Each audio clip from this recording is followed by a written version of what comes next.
Hi everyone, I'm Temi. And I'm Tobi. And this is Totally on Brand. Hey T. Hi, darling. How you do? Why are you smiling? I don't know. What are you Why are going you to say? smiling? What are you going to say? Did my face make you blush? It did. Okay, fair.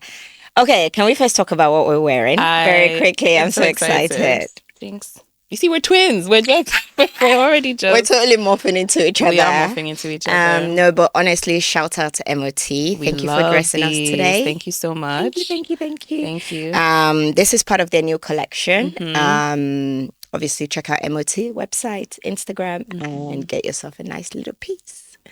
Okay, should we get into it? Let's get into it. I love the fact we actually started with a brand. Because we're talking about brands today. I know. Do you think people would think we knew that was going to happen? We didn't. We actually didn't. It was just coincidence. But what I wanted to ask is, actually, with MOT, would you say they're niche or hyper-specific if we kind of just get straight into it? Do you know what? I would say MOT is niche because of the way she uses fabric. You know, she doesn't Fair really enough. unless she's doing a collaboration. Yeah, you're right. Everything is very structured and so simple. Niche. Yeah. Brings me to my question. Have you noticed these days in a world of lots of products and brands out there, people are trying to define who they are as a brand. Some brands are becoming more focused and some brands are choosing to become more generalized. Yeah. And for me, I find it very fascinating because I start to ask myself some questions. I recently saw a video by Kilenta and she went in on the details of like one of her fabrics and she was talking about craftsmanship. She kept going on and on and on about it. And it made me think, okay, I think she's on a journey to try to carve out a niche for herself. So even though she sees herself as a fashion brand, I can tell from that video that she's trying to go on a journey. And that made me start thinking, like, how do we start to put brands in boxes? When are they generalized? When are they niche? And when are they hyper-specific? And which one works? Yeah. I mean, it's interesting you say that because there are some, and this is my favorite example, there are some brands that are so hyper-specific that they almost, they're leaders in the industry and then they get to a point where they become generic descriptors, right? So like... Oh, yeah, like I see what you mean. Do you know that it wasn't every diaper brand is called Pampers? It wasn't until well, not really, but it wasn't until I got much older that I knew there was a brand called Pampers. Oh, really? I thought it was another word for diaper. Oh. Yeah, I just thought it was like the British word for diaper. And you know what? That's similar to Hoover. Yes, exactly. We call all vacuum cleaners Hoover, but it's actually a brand that's called Hoover. And I love it because they were so hyper-specific that they sort of became... They had like such... They lived in consumers' minds so, lost the word. No, I get it. I completely get it. If you want to buy something, you now refer to that brand name. Yeah. As opposed to the category of the product you're trying to buy. Because they have such brand awareness that everybody's thinking about them before the actual name of the brand. Love. To dive deeper into this, we have an amazing guest with us today. Her name is Ayanda Carter. She's a branding and marketing expert and the CEO of Iroko Interiors.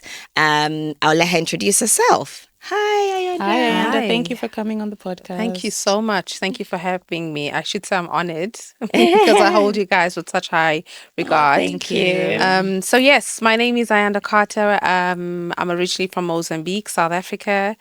And I left South Africa to come to Nigeria at the age of 22. And I'm officially here between 16 and 18 years. Wow. So I call this home. Wow. Yeah. And what do you do at the moment?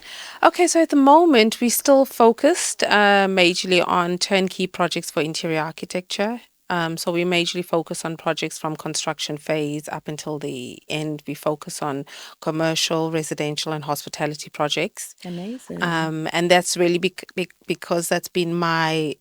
should I call it hyper-specific or my niche for a very long time. And then, of course, it has evolved over the time. I've seen how the market's working. I've done my own feasibilities to see how saturated the markets have become. And then you just keep moving along from area to area. So that's my major part business. And then, of course, I've come up with Melanin Creatives. It's more of an academy, an online and an offline creative academy. And that was birthed out of the fact that I just had all this knowledge and experiences of traveling around the world and living in South Africa and being in this really diverse country. And I said, what's the use of keeping all of this in when there's so many students and whether they're in school or industry professionals or intermediate professionals that want to come into the industry, and teaching them how to create their own niche, coming into the environment. And I think that would be more advantageous. Whew. Yeah. That is, thank you. That was actually so interesting to hear. And most importantly, interesting for me because in this stage we're in, we've had a few topics around like human capital being a problem in a country like Nigeria and everybody kind of leaving.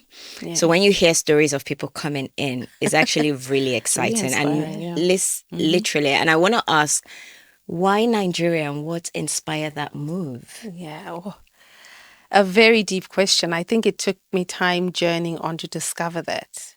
Because coming from South Africa, I'm coming from a post-apartheid phase. So we're just coming out of apartheid. And we're kind of in this mindset that we'll work in a company for 40 years and then become the MD at the end. So our mindsets were kind of clogged in. Yeah. And being in that environment for so long, I was like, but I think there might be more out there. There has to be more out there somewhere.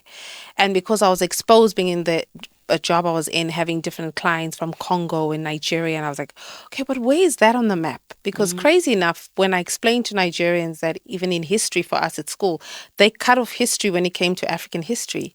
So we never got to know about any African countries helping us during the apartheid time. We never got to learn about the apartheid system. I managed to learn that when I got here. And Nigerians were like, do you know how we supported South Africans?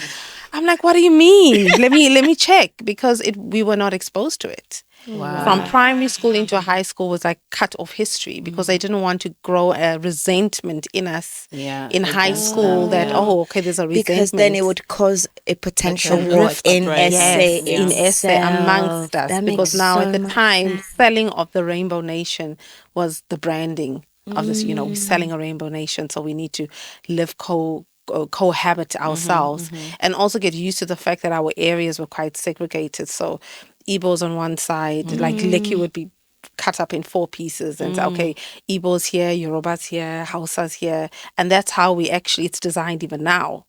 Wow. So, and the crazy, flip part of coming here, it was like, okay, I need to find where this country's on the map. And then my parents were very strict.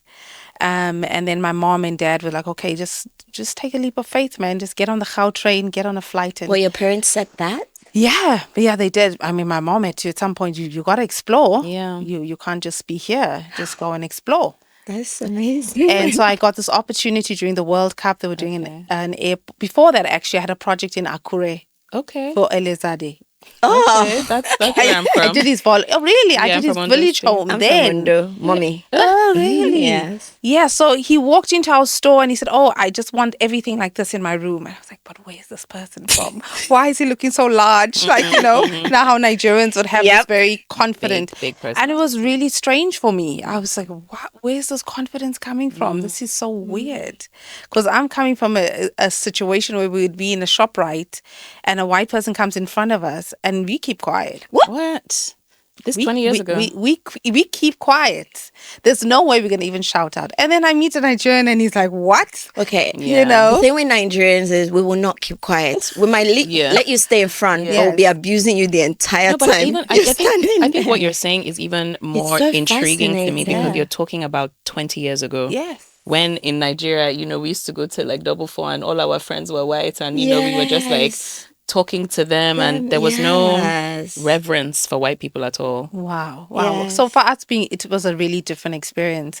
And then coming to Nigeria, I was just like, what is going on here? How can I meet people on a keke or in a bus and they're telling me they're coming to visit me in South Africa? I'm like, how are you going to leave? We're also so friendly for no reason. In this heat and no AC, no anything, and you're telling me you're going to meet me in South Africa. And they used to call me after the project we came for. They'd call me, hi, madam. I was like, madam, I'm not even madam. Why are you calling me? Because we're not used to that. And so that cultural difference was like, wait a minute. I think I'm going to need to go back there some year soon. So I don't know how, I don't know, but I think I need to go back there. So when that opportunity came during the World Cup, and my parents were like, okay, I think just take the leap of faith and go. And yeah, I've not looked back. Oh, I love that. I've not looked back. It's crazy. I am But, yeah. smiling from ear to I feel like we ear. could have like the problem is now I want to just hear Talk more about this. this. Like, Not my topic anymore. wow, that's impressive. This is so impressive, and more impressive for me. What I take out of it is also a point of reference Yes. to a lot of people who are going through what you went through 16 years ago. Yes. They're going through it now. Like I have in the pipeline about 7 friends who are currently trying to do the transition. They Yes. come to visit Nigeria, they go back and they feel empty and something is missing and they have a calling here Yes. and they can't explain it. So hearing you speak, I can finally understand where they're coming from. Yeah. Because for a long time, I'm just like, oh, I hear how you feel, but I don't understand it fully. Yeah, so Most definitely. And the thing is, having to look at myself in a mirror image of being in South Africa and being here, and it's kind of feeling like, can I truly be me? Can you just put me completely unjudged, completely creative? Everything is possible, even in the midst of all the madness and craziness. Even here, you can still create something amazing that is your own. Back home, I think the most I wish for a lot of my people and brothers and sisters and younger people is just that belief you can have your own business. It's like, oh my goodness, you walk through supermarkets in Lagos, like in ShopRite. ShopRite, yes, was a South African brand, but all the products in ShopRite are Nigerian brands. Do you know how incredible that? It's all black owned. Do you know that the Nigerians things that are incredible. fascinating you, I take for granted. and Nigerians are actually at our core some of the most entrepreneurial people. We have the Yes. biggest startup So hub in the world. We do. We also have, like, when other African countries come to visit for whatever reason and they hear how many small businesses we have in the country, they're floored. Sometimes it is the population of their own country. Yes. Like, that is just the people. And you know, when I say entrepreneurial, it is that there are people selling groundnuts outside. There are people who are selling, you know, fish and everything, because it's like, I just need to get by. And what I love about Nigeria, which a lot of us take for granted, is really allows you to start as a blank canvas, which is why you have so many people starting businesses. Yes. It doesn't matter if they're starting them well or successfully, they just have an entrepreneurial idea and they start it. Yes. Because this country encourages you to actually just have an idea and run with it. That's it. You know, and it varies in size or in scale. It can be as, you know, structured as possible. It can be as simple as possible. I need to feed my family. But it's so interesting when I meet people from other African countries and realize that innate drive, You can't Senegal, find it Ghana, and I love those anywhere countries for their else. culture and Yeah. their infrastructure and their, but that spirit of entrepreneurship and drive and opportunity is not as prevalent as it is in Nigeria. Yes. Yes. Oh, this is amazing. And no, like I'm so thrown off in a good way. Me too. Like I'm trying to figure out how to bring it back to this topic of branding because I feel like you have to come back. Yes, Like let's yes. just put it that way Yes, for another topic Yeah, we entirely. need to. But if we were to kind of really back in a bit, I want to ask, have you always known you were going to be in interior or in I that world? always knew I was going to be in the arts and crafts. Got I ya. used to do artwork. I used to hand paint, all of that. Mm. I've always known I'd be, and I'm coming from a very musical family. Okay. From Mozambique as well. My uncles, we wrote the national anthem. We had people in the Olympics. So everyone is quite creative in that aspect. And if you're a creative person in that aspect, you need the freedom to think and create. Right. Even in the midst of madness and noise. So back home kind of made me hold my confidence. Like, you know, it kind of puts you in a realm to say, okay, I need to work somewhere before I can discover that I have this great talent or this great passion. And, you know, really your brand is really you. And for me, I kind of felt, how am I going to discover so many different parts of me being back home versus being here? Here, it is a blank canvas and it's saying to me, okay, take this brand of yours and discover what you are great at. And it makes you really research on things you never thought you'd look at before, like, your logo and what do you think the color theme would be. And now it makes you think in those very creative ways. I get that. Whereas I'm also coming from a very structured university kind of curriculum where everything was like by the book, you had to. And then I come here and I meet creatives that have never studied interior design or never did graphic design, and they tell you, I learned graphic design. I'm teaching it. I'm teaching it to myself by myself. I'm like, how? So it is quite a dynamic time in terms of branding and in terms of discovering yourself and creating the storytelling. Being in Nigeria for me. No, thank you for that. As someone who, and I was listening to you talk and I was relating it back to my own experience, because my foray into branding and marketing came off the back of, obviously in school, I studied international business, which covered the breadth of business.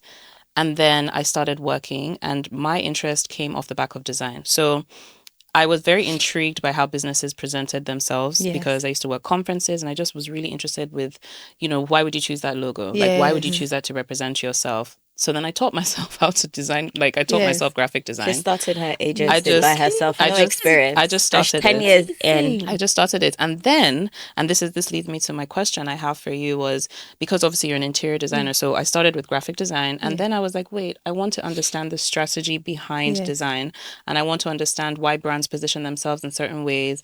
And then marketing obviously follows that. How do you get awareness? How do you find your right target audience? So you're an interior design professional, but you're also a branding and marketing expert. Can you imagine? So but I can imagine because, but I want to understand your journey to that and how you balance the two and how do they complement each other. So like I said, the great part about being in, we call it a blank canvas, but there's so many things to inspire you being in Nigeria. Then Nigeria, I realized from South Africa, you think you go to London and the rest. It's like, oh, why do you have to go? Everything is at home. Then you get to Nigeria and you realize that you're traveling to 20, 30 countries from Nigeria. And then you realize that, look, the whole world globally is your stage. It really is your stage. So you benchmark yourself against that. And I stopped looking just inwardly and I said, okay, what's happening in Dubai? What's happening in New York? What's happening in LA? What's happening in Design Center? Okay, let me use those as my benchmark to assist me uplift and skill up my brand to where it's supposed to be. So sometimes people say, oh my gosh, Iroko has like 100 staff and it's just such a big company. And I'm like, we're only 6. They're like, well, I said, because I always kept the benchmark really high. And then you also see the intriguing part is you in Nigeria with a lot of other interested creatives that don't even know they're creative. Oh my God, this person doesn't know they're creative. But they're already creative and they're creating something. And before you know it, a brand turns to a restaurant and turns to a coffee shop. So because of that fluidity of saying that we're not so stuck in the profession to say, oh, you have to study to be a graphic designer, to do A, B, and C. Once you allow the fluidness of being creative, you can literally get into any niche that works for you. Really love that. I love that answer because for someone who is on the journey to constantly understand brand intricately and the lifestyles of brand positioning, I guess you just mentioned something about the fluidity brands go through and how someone can start with one idea, but fluidity through fluidity, it changes, it morphs, it evolves. Now, my question is, what would you say or how would you define the different brand positioning that is available to different people? So I want to start a business now. Should I be creating a brand that is a generalist? Should I be thinking of niche? Should I be thinking, let me focus? Or should I not have any of those thoughts as a starting point and let the fluidity take me somewhere? I'm wondering, what would you guys like? Yeah. I think it goes also, I'll use myself fully because initially coming in with an interior design, I could have just kept it very broad perspective and said, I'm going to open a furniture store, I'd open an accessory store. And I really looked at the markets and I said, okay, fine, these markets are really building up in Surulere and on the mainland. believe it or not, you'd be thinking it's just in Lekki. There are people bringing in products from all over the world that are already here. But which specific market do you really want to go into? And then I realized, oh my goodness, there were clients here that had a lot of money. But you meet those that have a lot of money, but they are in control of the entire project. They're not going to even allow you your creative freedom to do so. And then I said, okay, fine, I'm going to amplify this bit more. I'm interested in materials. I want to see a space without furniture. What do you call that? A space that gives you a certain aura, whether I look at the flooring and the lighting and the ambience without furniture, what does that give me? So I now expanded my interior design aspect, as we called it, and I moved a bit more into construction to understand how it is the architect and the main contractor was trying to build the space. And because things move so fast in Nigeria, they may not be as detailed to say, okay, I want this house to give me this type of look and feel. But I would take it further and say, okay, the architect used these type of bay windows on the exterior. How can I allow certain lighting or certain flow into? So I now decided to choose a particular niche. And you know, the funny thing is these niches go on the journey of the work you're doing. So even as a startup and you're trying to get into any environment of things, it really goes with the flow. It even goes with where you're hanging out or having a drink or chilling and say, okay, you know what, I think this idea is leading me to this. Oh, I had a great conversation today about A, B, and C. I think that could lead me into a different realm of my creativity. So I started evolving. I said, okay, fine. My market at that time when I first came, people were like, what do you mean interior design? Decorator. We do like when we don't like big words. We really cannot stand The thing is, it. because we had focused so much on interior design, like we were doing drawings, we're doing actual interior drawings. We're not just sitting and choosing tables and chairs. I'm like, we're not doing decorating, we're doing interior design. So it starts from those conversations, starts giving you a certain niche. You say, okay, this is who I want to deal with. Yeah. So you start getting I like that. And as we keep moving, it's okay, no, I want to just deal with commercial projects. Which projects do I really want to look for? And then you start going in the industry and start looking, okay, I want to go to Kappa, Alberta and say, look, this is what I want to focus on. And then now I'm so big into hospitality projects. And I'm like, okay, I want to do hotels. And in the hotel niche, that's the amazing part about Nigeria. You know, because if you're the UK right now and you thought you were just going to move from an interior design firm, nobody's going to give you the opportunity residential base for a long time. Hospitality. Say, we don't do that. No, we don't do that. In Nigeria, the clients might be the one that ask you. Yes. They're like, oh, you did that house, come. My restaurant, I want it to look like this space. And before you know it, you're jumping into an area that just says, okay, just give me 1 week. You know what? Just give me 1 week. I'm going to do my research. And I'll get it done. Yes. You know. Okay. So what I took from that is the fact that perhaps maybe not every brand or entrepreneur wakes up and has a clear definition of if their brand will end up generalist, niche, or hyper specific. Yes. However, what I heard from you though is as you do go on that journey, you have to be defining it as you go along. So you cannot still leave it open-ended. Yeah. Totally you should still be clear. Yes. Can we do a quick rapid exercise? I want to know if you think your business is hyper-specific, niche, or a generalist brand. And Ayanda as well. I mean, you already hinted that yours was a niche. Yes. And I was listening to Ayanda and I was thinking, you know, you're completely right about being able to be dynamic, especially in a place like Nigeria, right? Mine was a journey. It started off hyper-specific because, like I said, it was just graphic design. Yes. And then I decided to open it up to things that accompany graphic design, like web design and digital marketing and social media. But it was niche because at the time, I decided that I only wanted to help female-owned businesses that was small. Because when I started, almost all graphic designers were men. Almost all web designers were men or owned by men. There were not a lot of people serving women. I had a lot of women. A lot of my first clients were women who came to me to be like, this man designed my logo and it looks like it's a construction company. But actually, I'm a fashion designer. So then it became niche. It was women. I really wanted to work with women. And there's some women who I've worked with today that I still have relationships with. Yeah. But then as we grew, and then like Tobi was saying, somebody will call you and say, you know, I know you can do this like commercial projects, or I know you can do this corporate projects. And I'm like, I don't know. I've only ever done lifestyle. Yeah. So we expanded. So now I would say that we are generalized actually now, because there isn't anyone that can approach us that we wouldn't be able to service. Yes. So small Interesting. enterprises, large enterprises, corporates, FMCGs, women, men, but it started hyper specific. And I think that was necessary for my journey Yeah. to growth, right? It's That very makes And when I true. sense. started it, I thought it was going to be hyper specific. I'm just going to be a graphic designer Yeah. forever. But then the needs of the market and the needs of my clients and of the Yes. consumers Yeah. dictated that I transition from hyper specific to niche to general. But that's Wow. also because I'm in a service based industry. Yes. So it's easy Industry, for me to do yeah. that. Ooh, I feel like I'm back in school today. I would say I'm probably niche. Then again, I would ask a question of where anyone would place the hospitality industry. So it's a restaurant. Our goal is to give experiences, food, drinks, service, and we do that over and over again. and over again. So I'd say probably niche because Yeah. our goal is not to deviate from that. Yeah. I mean, we'll do other things. You do activations, you do events, but they're still all narrowed down to Yeah. just that experience for the person. So I'd say niche. Yeah, I'd say a lot of the ideas in my head are even probably niche and Can I generalist. ask you Yeah. something about the hospitality industry? Because as Yes, you were saying it, please. I was like, I'm also learning. So so the hospitality industry itself is niche because it's, quite, but then, there are some, if there was a restaurant who did one type of food, so Yo Sushi, they do just sushi. I'd probably say they're hyper specific because they only Only do serve sushi. sushi. What Yes. would you say? Correct. I would. Correct. Only, yeah. It's only It's only sushi. They don't sushi, want exactly. anything Okay. else. Yeah. Yes.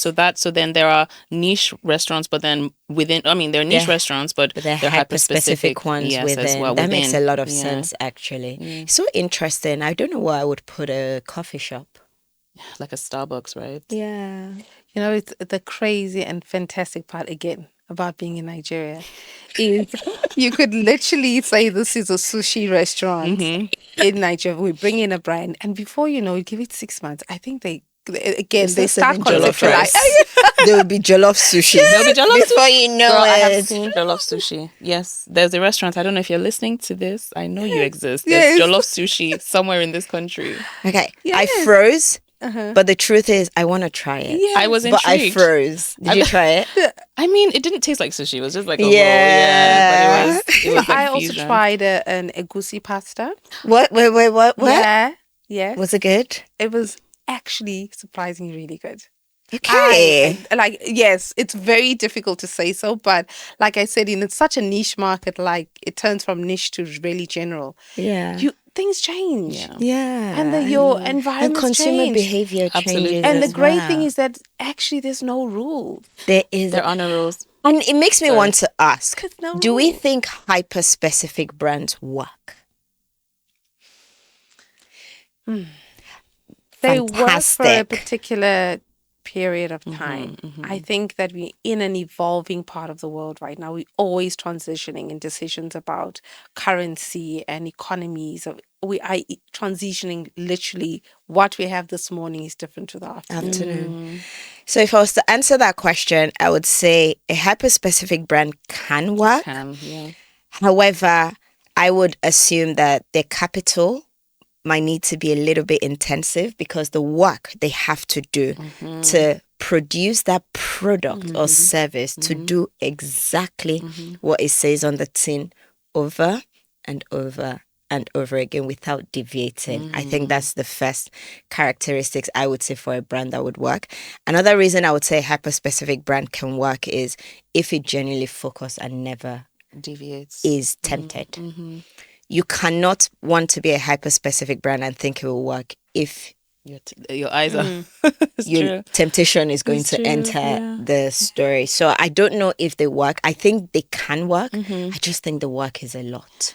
As you say that, it is interesting because for me, somebody who's interested in marketing and messaging and comms, I feel like the work is harder when your brand is hyper specific, your Same, comms, yes. because like you said, the consumers evolve, the economy evolves, but you have one product and you've had one product, And it you doesn't must matter. continue Yeah. to let the people know that this product delivers. If your hyper specific product is luxury, and then suddenly people have lower spending power. Like You what have to happened in keep the Yes, you devaluation have to of keep the moving. the naira. naira. You have to keep your messaging clear, because if you then follow the market, you're no longer hyper specific. You've lost your strategy. Yes. So I find it harder to not have any room for deviation. Yeah.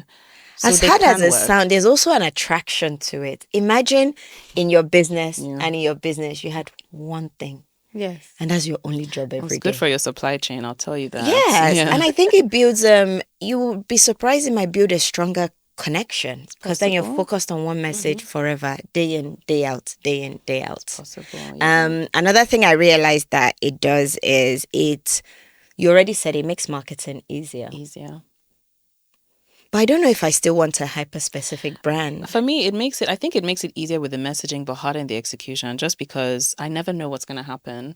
I also don't think I could ever want a hyper specific I like the brand. totality of a human being. Yeah. I like how people change their Yes, mind. I yes, love when yes. I look at my data Yeah. and we have like our sales for smoky jollof or Yeah. seafood pasta has reduced, and I'm like, why? Yeah. What's happening? Is it raining more?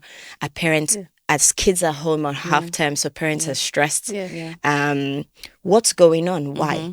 And then when I figure it out and I fix it, I'm like, all is well in the world again. Yes. Do you know? Or when I have to come up with something new because Yeah. something is not working anymore, and it's like, Yes. no, See, why? you're What's going on? adapting. I love that. And for me, it's the same, because you just gave an example, and I would love to hear from you in your industry, Yes. right? Because especially with interior design and different aesthetics, but for me, imagine if I was hyper specific and then a huge disruption, which happens periodically, like AI. Oh yes. And then I'm out of a business. Yes. Completely and 100% Oh out of a my business. God, Because that's right now we are true. pivoting away from typical design.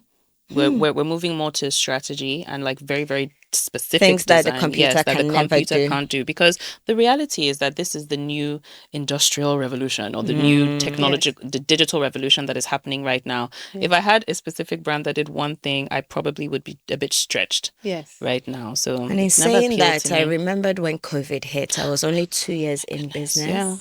And when COVID hit, the business I set up became the first danger to society. Because now Definitely. you don't want anyone coming to socialize. So everything I had thought was gone. So I now had to develop new things within the business. Yeah. So if it was hyper specific, that would have been the end. Yes. And what about you? What do you like in your industry? Do you think it's even possible to be like a hyper specific business? Yes, I do think so. I think for those that I've really experienced, especially in the commercials, they want to just do commercials, and there's really high big companies coming into Nigeria, and they say, "Oh, we only want to deal with only 3 or 4 interior design companies, and they only specifically deal with commercial projects." Does And that that's their eliminate you? target. It doesn't, of course, I've broadened mine. I've already moved from hyper specific even to a broader perspective. And the reason I did that is because not all in our industry are very dynamic to move between contemporary, modern, and classic that easily. But over time, if you're open enough to want to do so, then yes. But other companies, that's it. I just do commercials and that's it. And they make their profits and they're happy with that. And then, of course, because the industries are constantly changing, and people are becoming more aware, and you just pick up on Pinterest and say, I want this couch, I want this chair, I want this. It's opening a new diversity in everyone else is now also the decorators of their own personal spaces. So it becomes that it's an interesting time, and that's why I'm welcoming of it. Said, but Ayanda, this person hasn't got a degree in interior design. I said, hey man, we're in Nigeria now. You know, someone can just to say to you today, I want you to have this look and feel, and you see them start to go to the markets themselves. Is that the type of business I want to do? No, not anymore. Is that what inspires me? No, not anymore. Because in our type of line of work, our idea is to create something new out of what it is. So if I want to get a particular wood, I want to manipulate that wood at least 3-4 times to make it something new. That's really what we're supposed to do. But because the market says there's your HDF boards, choose A, B, or C. And then the end client says that's what it is. Yes. It's far from that in reality to what it's supposed to be. We're actually agree. supposed to manipulate it to be something So new that you and have different. new ranges. Yes. Oh, that is interesting. And do things like that inspire you to realize that you have more room to create and even make yourself more of a niche? Yes. I was gonna say. And the more interest is that now you get a lot more business outside of Nigeria because, okay, you're based there, but can you come to Rwanda, please, and do a consult for us? Or come to Kenya. I think we're looking for a different look and feel. Yeah. And it really allows you to start to bring that diversity. I can bring it. So for me, a lot of my design work is more of an eclectic style where I have pieces that are modern, some are classical, some are, so it's a mixture of different genres. So you to mix create a season new, and green. exactly, Like to bring it. you know. It makes me. I forgot what I was gonna ask. I was gonna ask something. It'll come to me. It'll come to me. Perfect. I got it. I was going to ask, do you feel like the environment also dictates? What do I mean by that? When you're in a developing country, the opportunities are so wild, the market is so unrefined, and there's so many untapped opportunities that a lot of people will struggle to create hyper specifics. While when you go to a saturated market, a lot of things already exist. So when you focus, you might be able to even find success quicker. I don't know. Is that a thing or did I just make that up? No, so as you were asking the question, I was thinking about some of those brands that we had talked about in the beginning that were hyper specific, right? I feel like a lot of hyper specific brands that exist today, maybe the ones that are have gone past 2 generations, they probably were born out of a need. So you mentioned developing markets or like established or developed economies. Some of those brands probably developed out of a need. So perhaps there was no such thing as disposable single tissues at the time. And then Kleenex was able to come in and create a product that, because it was the only one of its type, before then maybe competitors came in and replicated that business, it was able to create such a hyper specificity. So I definitely think that your environment, like It it dictates. dictates and it offers opportunities or maybe blocks opportunities. Like right now in America, it probably will be very hard to create something hyper specific simply because it's such a competitive market compared to maybe other markets that like have more Europe opportunity. or something. Yes. Because when Ayanda was speaking and she was talking about how she keeps referencing her excitement and the opportunities that are right in front of her, which makes it difficult for her to go and decide I'm going to focus on one thing because the landscape itself needs many solutions at this current period. So yeah, it made me think. And I wonder if all of us are, whether we realize it or not, we're all in the same position where a lot of entrepreneurs in Nigeria or Lagos at the moment, we find ourselves, majority of us, in a more generalist / niche industry. Because you're looking for customers. And the thing is, you're more likely to broaden your customer base and increase your revenues if you service more than one particular segment. It just, I think for most people, it's good business practice. Yes. Yeah. What you also said about hyper-specific brands coming from a need, I would like to unpack that. If you think about it, some of the food we eat or some things like some of our canned food, it didn't come because somebody sat there and said, I want to preserve food. It came from war situations where they had to create food in like preserved states for people to keep. Then supermarkets, the corner stores actually started from post-World War as well, where they needed groceries and food and services to be closer to the camps and the refugee camps. So I say that to say something like tissue, like all those specific things. I feel like hearing as we keep talking, are they born out of a need, which is why they're so specific. And supermarkets as well. So normally when we design supermarkets, there's a specific flow. So when you enter the supermarket, everything on the outer edges is fresh. Interesting. And everything in the aisles is canned or pre-packed. And they always say all the things in between the aisles are all the things that are not healthy. So try to stick on the outer Love part. that. Okay. So we know that from a design perspective that you have your fresh vegetables, you have your bread, you have the meat at the back. Then you move through, you get your detergents, you move through, you get your animal food, you come to the front, and that's pretty much it. So we design it specifically in ways like that because we also want you to buy more. So we intentionally make the trolleys bigger, which you don't know. and then we want you to stand in the queues, and then your eye To keep wanders, seeing other and you're things. bored, and oh, I'm thirsty. I think I'm thirsty. I can see a cold Coke. There's a fridge here, so you'd open and I have love something the there. fridges at the aisle at the tills. It's Like, all I intentional. didn't want a Coke, but now I get one. Yeah, You know, it's all so. intentional. And then, of course, we want you to use your last pennies to Mm-hmm. buy all the The chocolates, bag, the the sweets, chewing and gum. biscuits, all the Yeah. things we think you need. Yeah. It's So all don't walk out with merchandising. any spare change. Yeah. That's Leave it the here. idea. Yeah, That's the yeah. idea. Yeah, I love that. So I really, really like that profound thing. Like, so a lot of hyper specific brands. Okay. Now that brings me to think that means what industries have to be hyper specific? Oof.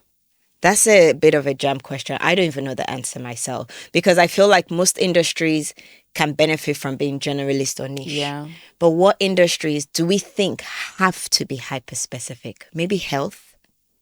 Health and some food as well. I would say food. Yeah. Pure for water. sure. Just Yeah. pure water. Yeah. I'm not Yeah. even going to say Yes. bottled Water, water. have to be specific. Yeah. Definitely. Interestingly It's a need. enough, It's a I feel like necessity. this brand, Or yeah, like and they are brands, hyper. fitness, They are hyper fitness specific. brands. They only make one have product. to be Yeah. Wow. hyper specific. Like when you think about it, I don't know. So when I think that within an industry or within, like when you said health, I immediately thought about mother and baby. Yes. Those They have those to be hyper because specific. there are in their regulations they have to follow, their health and safety checks they have to do.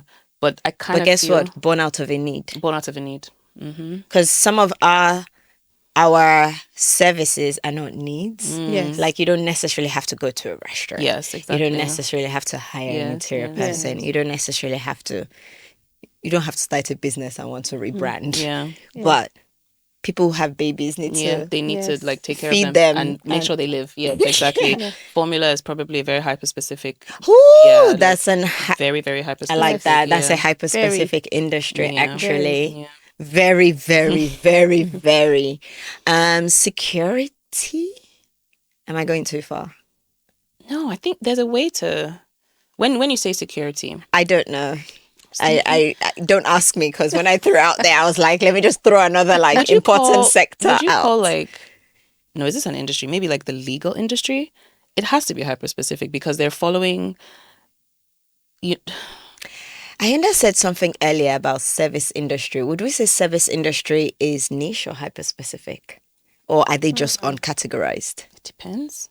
So I think most are niche, I but think if many it's are service, general. I mean, if in the law, in the environment of law, Yeah. it's really service based. Yeah. And it's very hyper specific. Surgery. Extremely. Yes. Well, like you said, healthcare. Health. But like some are more hyper specific than than others. others, yeah, because you Yes. have surgeons who only are bone But exactly. surgeons. Brains. They are not Anesthesia. touching anything. Yeah. Anesthesia. Those guys. I've never met people who just stand around and their only job is to And drug you know you. they make a ton of money. They're like Are the you richest. very They're like well? the Are you richest telling me? physicians. I paid 2K just to stand there, Yeah. Dum, pum, Yeah. and just be watching. Yeah. I think That's that- all he did. The guy cycled to my surgery. Wow. love it for him. Casually. I love it for And him. he was just like, oh, after this, I'm just going to have lunch. I was like, cool on you. I'm just going to be lying in bed. Trying to wake up. Trying to wake up. Oh, yeah. No, that's good. And then do we have examples of brand? What I'm trying to do is use examples to kind of clear it up a Yes. bit because it is quite intertwined, isn't it it? is. And I want people to walk away being able to know that my brand is this, Or my that. brand is this, Yes. or my brand is this, Or or both. I'm evolving, Yeah. or I'm Yes. constantly jumping ship. Yeah, Because I feel yeah. like the strategies to employ for the different pockets Yes. are different. So people should know, right? So niche brands, hyper-specific brands that we can think of. I know we've mentioned some. You said pocket tissue. Yeah, so that's hyper hyper-specific. specific. You Very said hy- Hoover is hyper specific too. They only make vacuums to this day. And the only job is to clean floors. To clean floors. There's nothing else you can do with There's the nothing else. Niche brands. What would we say a brand like GIG Logistics is? I would say it's niche. Why? So while they provide a particular service, which is niche because they have their specific consumers, but they have different types of logistics within GIG, right? Fair enough. So it's not So like it's just still logistics. it's not just like we only deliver food. They deliver many different Got you. things. So it's not hyper specific. It's more niche. What about a brand like You know which one we were debating Which one? inside Fenty Beauty? And we had like different Yeah. opinions. I feel like most beauty brands will be niche. I don't think I would put them as generalist or hyper specific. What would you say, Ayanda? They are starting to go into areas we didn't It's expect. The true. next minute That's they'll tell true, us about actually. spandex. That's Next thing true. they'll tell us Oh, yeah, about that's true. swimwear. Because That's we're actually launching a new so collection. That's like, true. when did this come up? Oh, So they just maybe decided.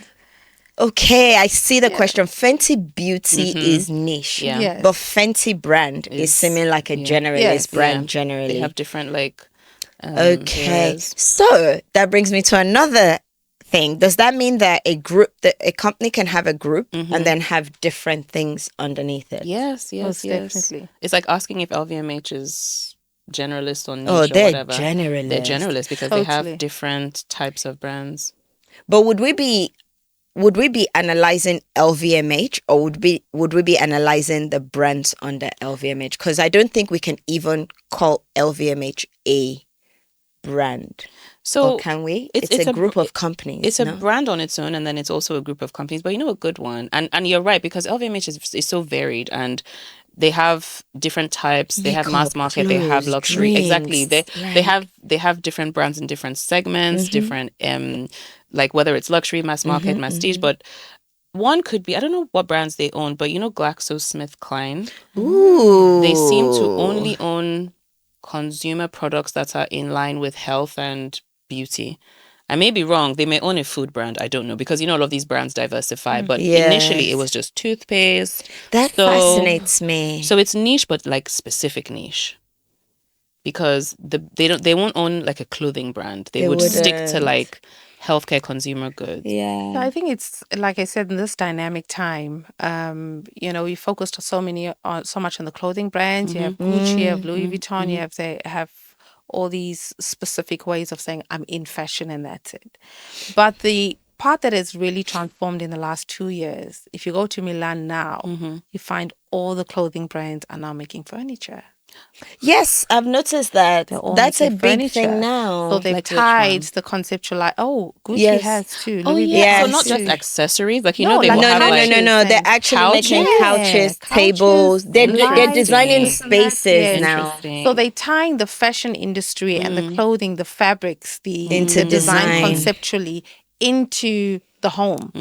And so you have maybe a specific living room that is like just blood red velvet look and feel, and that's a Louis Vuitton look and Yeah. so they've come so strongly brand wise into the home and then they've taken that from the home and taken it into the restaurants as Have you well. noticed a lot of them are It's all also opening intentional. restaurants? Yes, There's a I've Prada seen Cafe, that. there's a The Dior LV, Cafe in yes, Cannes, there's the yes, LVMH But they're one. seeing the need for the transition because now have. to get people to totally trust their hyper specific brand of that I clothing. need to experience you they in have to another expand way. And their- trying to yeah. understand China as to Italy, and you're telling me my bag's made in Italy, and is it made in China? So to have that trust again, you need to be fluid into the next. This brings up a conversation about what you just said, because you said they're a specific brand, but they want the consumers to experience them in non-specific ways. Yes. So is it that they know at their core, this is what we stand for, this is our brand, but we're going to have activations, we're going to have But I feel like I love that question, because I feel like that's one of my biggest journeys with brand at the moment. I feel like we are going through a brand evolution generally, or brand revolution. Revolution, that's the word, thank you. Or a redefining of what brands means. What do I say to that?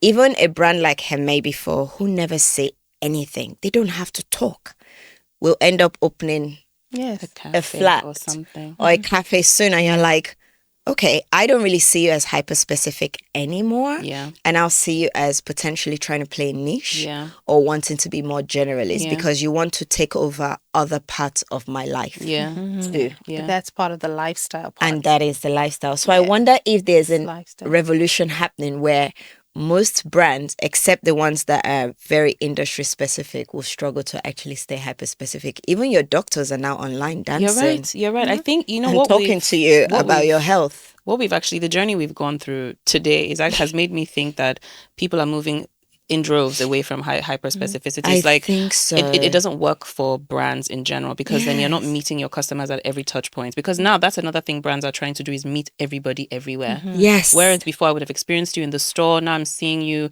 in the airport, I'm seeing you in the Yes. restaurant, I'm seeing you in a cafe. They're always doing activations. They're always Visions. doing things to draw their customers to them. Even And though the maybe influencers, Yes, the the way they have, so maybe there is no such thing as a hyper-specific brand anymore. or we're going on the journey to Moving away from it. Because even I was very surprised at I don't know if it's real. There was a GWAG advert I saw online about this white man in a denim's jacket, which is very unlike that brand. And he had no tie, very casual, and he was using a lot of slangs to describe the car, and he was trying to appeal to women. Yeah. So he said it was, don't quote me, so it's little things like the seats are given right, we'll customize it for you.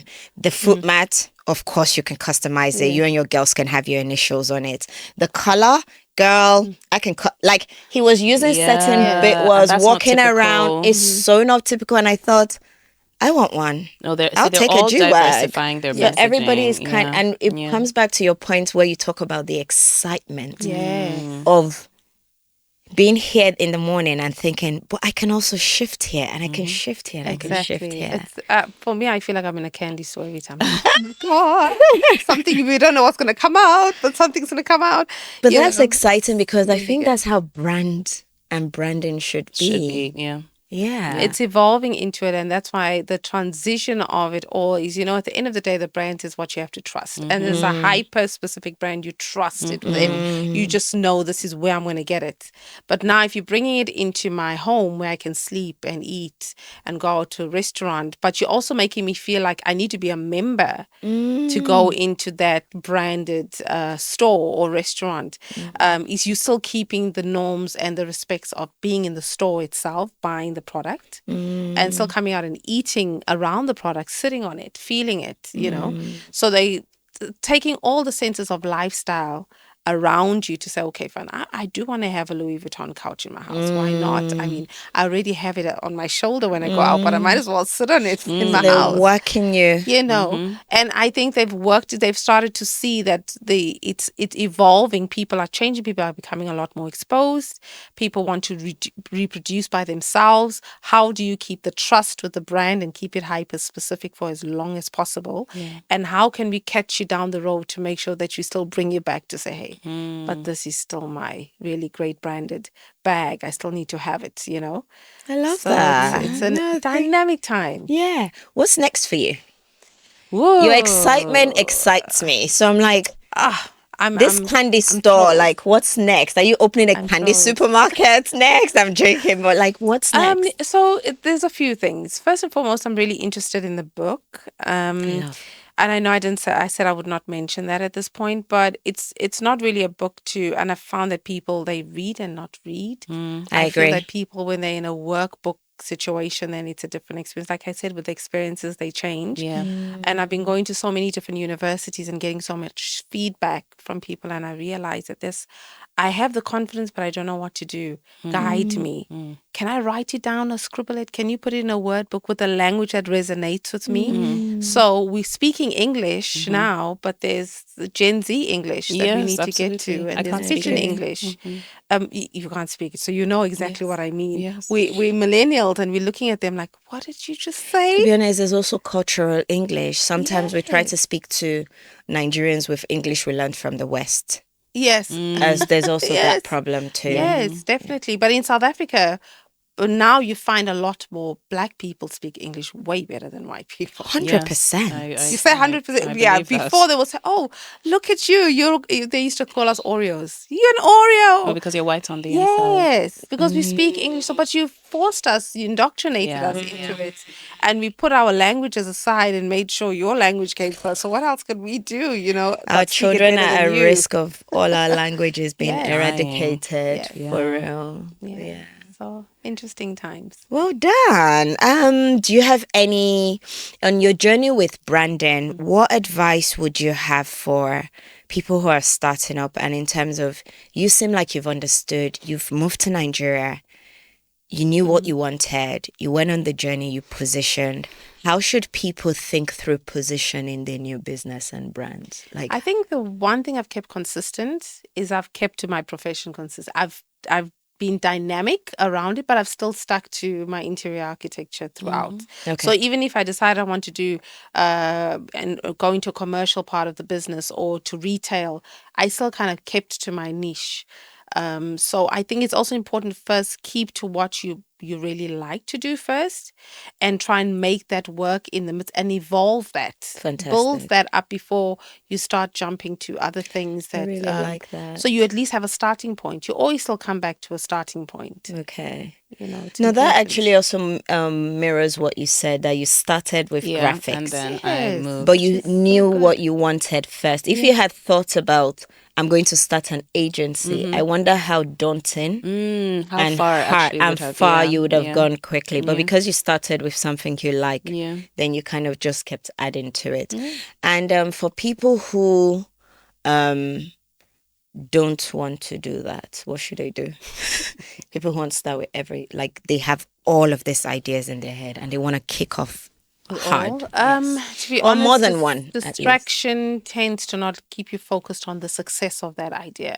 The idea is that even if you come up with something, you want it to be successful before you come up with the second and third and fourth one. And being distracted in that type of environment, like here, and you want to open 4 or 5 brands, it needs time to grow. You know, you need to still test it in the market and know whether it's going to stay as a general brand or would it stay as a hyper specific, because you have to listen to the market. Your customer is number one. Yeah. You know, and your customer would give you feedback over time on whether the direction of that is still in business or not. Yeah. So the success of that concept is very important. And at least let it be stable. You know, that it's making money enough to deviate into the next conceptual idea. Completely agree with that, because even with the restaurant, it was very important.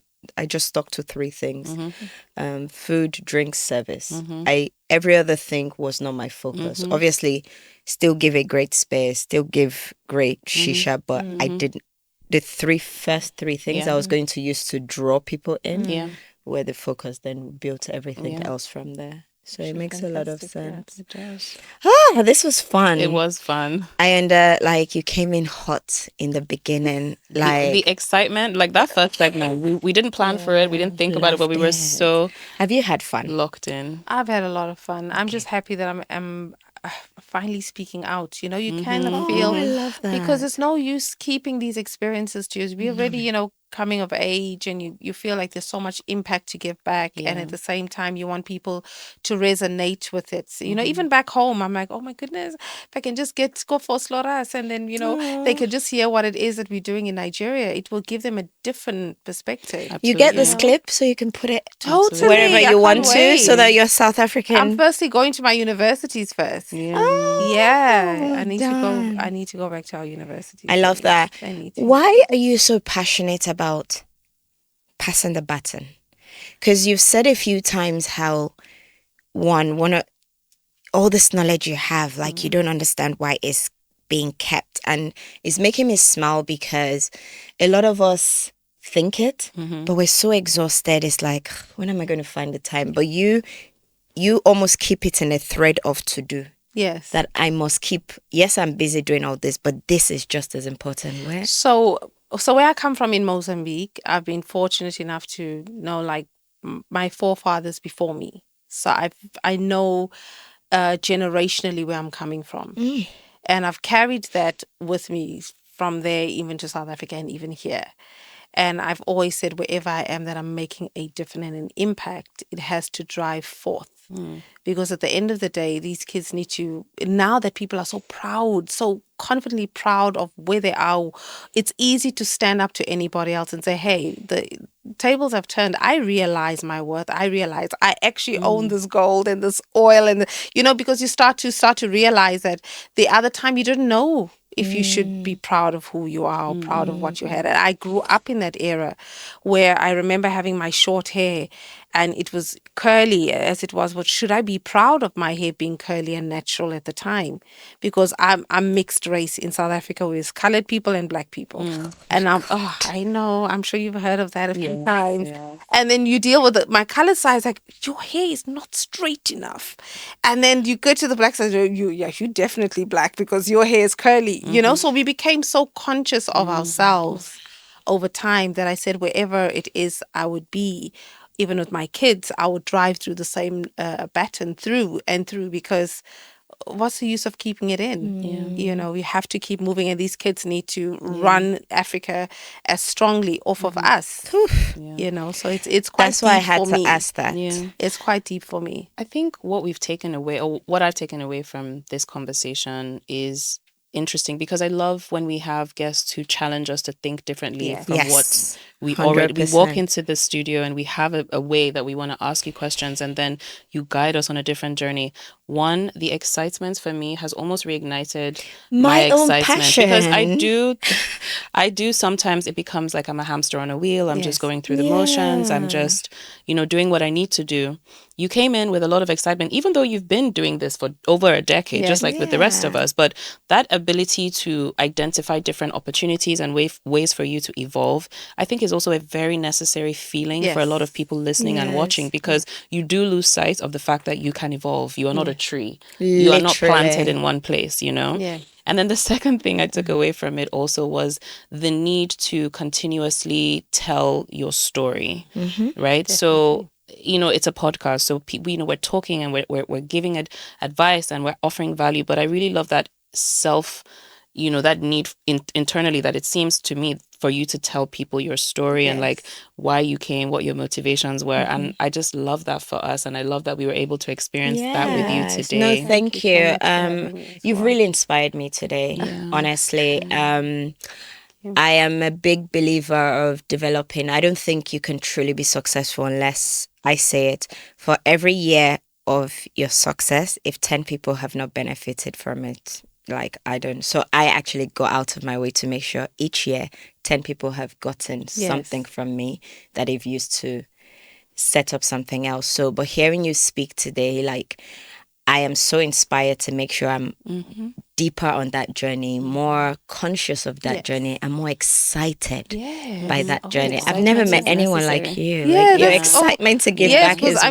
Nigeria has given me Pepe. Don't get me wrong. Oh no, of course, standard. That is I've a had given. there's times I remember speaking to a therapist once. She's like, "Oh my God, don't you think you'll just move back to South Africa?" I just listened to her on the phone. I said, "Moved back to where?" Now let me stay in this jungle. Let's keep moving nowhere, man.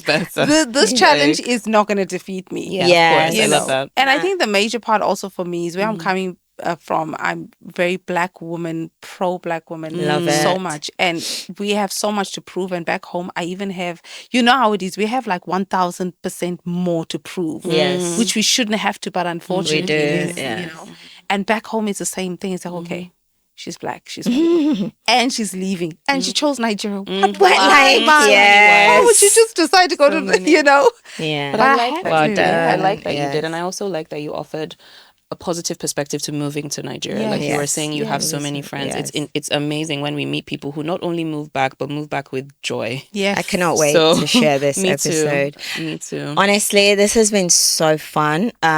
I learnt a lot Me too. on this episode. I'm really excited for you guys to watch this. Thank you for listening today.